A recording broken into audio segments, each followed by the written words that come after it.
Alright guys, we're back with another train. Stay tuned.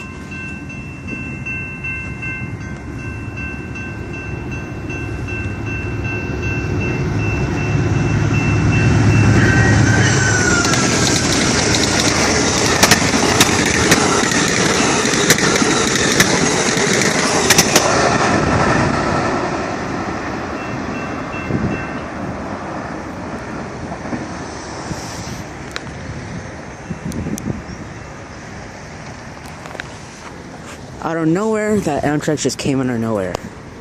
That was absolutely awesome too. That was the second Amtrak I got in today. I think this might be rush hour. But that was really fast, and it's really scary to be in front of those fast trains. That was absolutely awesome, guys. That's my second Amtrak of the day. That was really crazy. Now, stay tuned for later videos because I will be doing more and more and more. Pretty much like every single 5 minutes, probably. Well, see you guys later. If I do get another train, I probably will. Wow, that was fast. Wow.